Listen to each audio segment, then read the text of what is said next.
So first of all, the big map that we made. Suffering arises. This is a great opportunity to practice patience.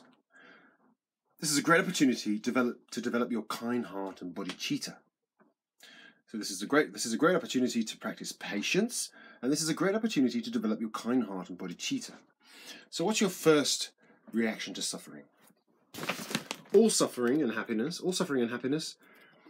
is a blessing from the Lama to help you purify your past negative deeds and thoughts. So you consider all suffering, even Wi-Fi pollution, nothing but the blessing from the Lama. All happiness, well-being and progress on the path is also the Lama's blessing and not from your own cleverness and ingenuity.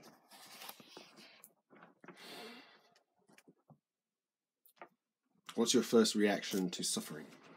So, wonderful suffering. Be grateful to whatever arises. Practice gratitude towards all problems, situations and people. Thank you for being here. Thank you for coming. Wonderful grasping, wonderful frustration. Wonderful for suffering. Thank you for coming. Please bring all your friends. Scan all over body. Wonderful suffering. I respectfully place you on the shrine and offer prostrations towards you, suffering. I make offerings towards you, suffering. I serve you. You are the most precious and sacred, O holy suffering. Dance, sing, smile. Celebrate with joy this wonderful occurrence of suffering. Okay. The suffering must be known. What kind of suffering is it? So you first need to settle the mind in order, by means of meditation,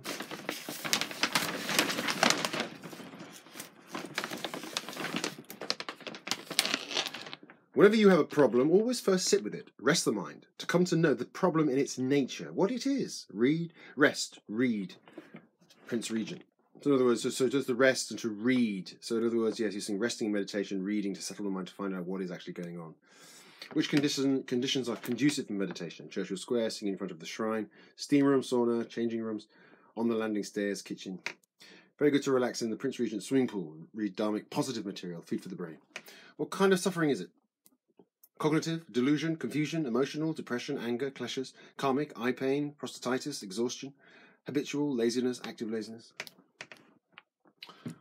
When the temperature changes or drops, bringing CFS shock to the system, you need to go to Prince Regent Pool and read for at least 3 hours to recover cognitive stability and stabilize cognitive functioning. Build neurons. Build neurons. Okay.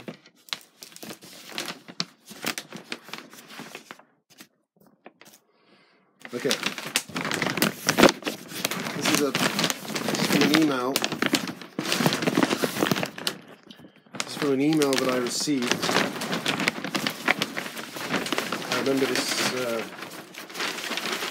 remember this email well. It says, "Hi, Alex. Vajrayana, let's face it, is an advanced practice. To do it properly, one needs to have accomplished shamatha and vipassana, to have incredibly refined mental stability and non-conceptual experience of emptiness. So there is absolutely loads of work to be done before engaging in Vajrayana practice. At the same time, it can be very inspiring and sometimes almost magical to engage in Vajrayana, group SOC practice, even if we are doing this at the aspirational level. Again, it comes down to you and being skillful with yourself. I find a combination of study on emptiness, compassion, and practice of nundra and shamatha and contemplations investigating emptiness and mind with regular Vajrayana group practice works well together. But also good within that to have one thing that we are particularly focusing on, like where our heart is." That's a really good piece of advice. Really good piece of advice. Combination of study on emptiness and compassion and practice of nundra and shamatha and contemplations. Combination of study on emptiness, compassion, and practice of nundra and shamatha and contemplations investigating emptiness and mind with regular Vajrayana group practice works well together, but also good within that to have one thing that we are particularly focusing on, like where our heart is. It's a good piece of advice, that. Good piece of advice. Another piece of advice here. Another piece of advice here. Hi, Alex. Some great points here. Buddha never said things like mindfulness is good but compassion is better, or Vajrayana is better than Hinayana, or whatever. That's interesting. Or Vajrayana is better than Hinayana, or whatever. The main point is that we need to know ourselves sufficiently well to decide on what practice best to focus on. As Khandro used to say, an old patient is better than a new doctor. The key is that you feel that the practice you are doing is the best, most appropriate. As Rinpoche says, absence of doubt brings complete success. Worth remembering that concentration must be based on relaxation. Otherwise, at some point down the line of shamatha, the practice will burn out. Crack up, blow a fuse. Also remember what Atisha said. The Indians practice one practice and thereby accomplish 100. You Tibetans practice 100 and don't even accomplish 1. So that's a really good point. Those 2 pieces of advice there are really, really good. And I might even cut those out and keep them. In fact, I think I will. If they do come off, let's see if they come off. That one comes off beautifully. And this one comes off. No, this one comes off from this side perfectly. There we go. So that's a really good piece of advice, that is. Okay, then, now, how can this suffering situation benefit others, bring benefit to others and help them all? Think of beings first before you think of the effects you selfishly want just for yourself alone. So you have to think of others. Right, so I think that's food for the brain, yes. Okay, okay. So we can go back to repaying the kindness of all beings. Repaying the kindness of all beings. Why should I help beings and repay their kindness? Why should I take on all their suffering and give them all my happiness? The kindnesses that my mother, Terence, Dan, Corinne, Christine have shown to me, the same kindnesses all beings have shown at some point in time to me. But because of my obscurations, I cannot appreciate that right now. Also, that feeling of intimacy and closeness and wonderment I shared with Rosie, that feeling I've shared with all beings at some point in time. But due to my obscurations, I cannot appreciate this right now.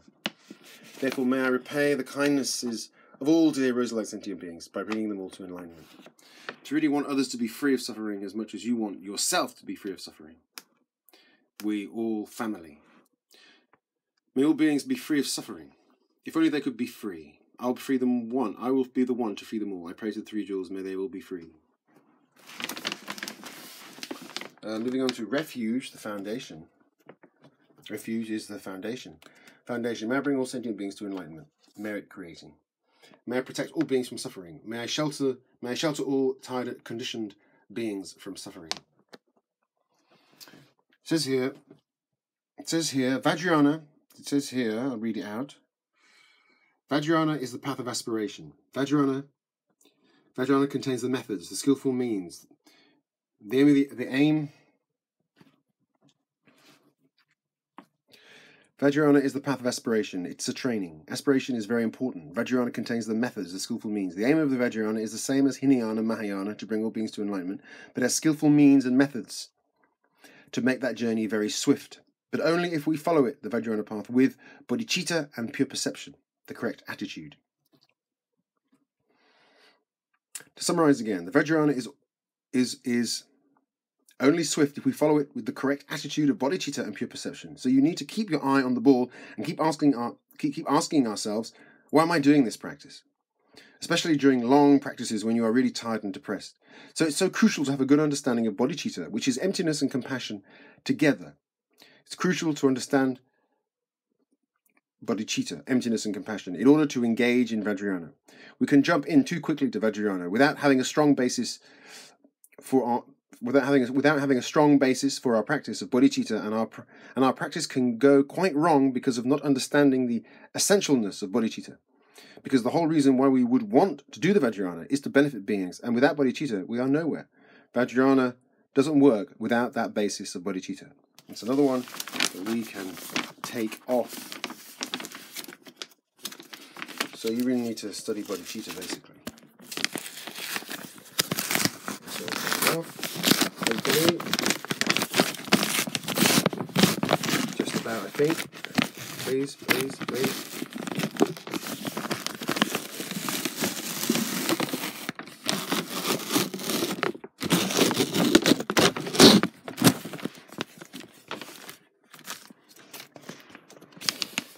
Okay. Really cool teaching on bodhicitta. If a practice is held with bodhicitta, once that action or practice is held with bodhicitta, then that action will never exhaust. It will go on multiplying. So even in 2004, it will still be multiplying, and will become one with the activity of all the Buddhas in bringing all beings to enlightenment. Will join with the activity of all the Buddhas. Will be invested in the bank of the Buddhas, and will become the cause of the enlightenment of all beings. So powerful. Vajrayana is very much the effortless path. Instead of taking aeons to attain enlightenment, Vajrayana can bring enlightenment in 1 or 7 lifetimes. Vast skill in means, pure perception, sacred outlook, rich in methods, tools for you to work with to slowly purify delusion. So that's something we can take out. Take that out, see? Take that out. Take that out.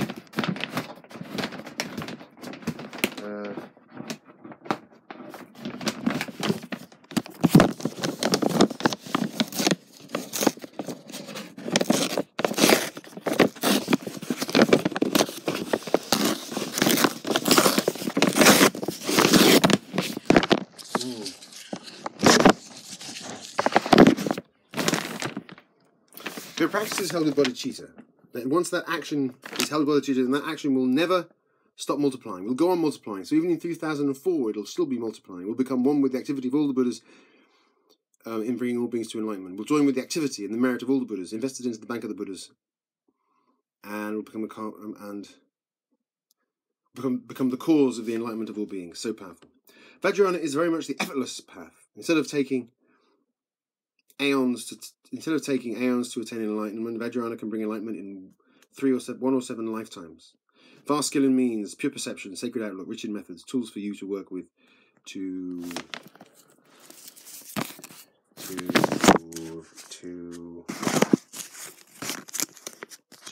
what?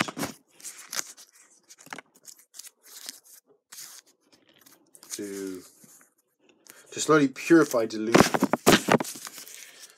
Okay, that one doesn't really come on. Okay, now we're on. Okay, so we've done repaying the kindness of all beings. That was that section there. Then we did foundation. May I bring all beings to enlightenment. Now together with this suffering. So together with this suffering, mental suffering, confusion, delusion, lung pain, problems, blockages into my channels, inner air disturbance, chaos, eye pain, problem, whatever it is, misery, depression, hatred, chronic fatigue, pain, debilitating fatigue, crippling exhaustion, tightness, grasping, frustration, chemical block, coldness. May the misery, pain of all other beings be added to it, so that they, all sentient beings, can be free of all those experiences of suffering, pain, confusion. And now may they always remain free, always, of all their afflictions. Now may they always remain free of all their afflictions. The practice of tolerance.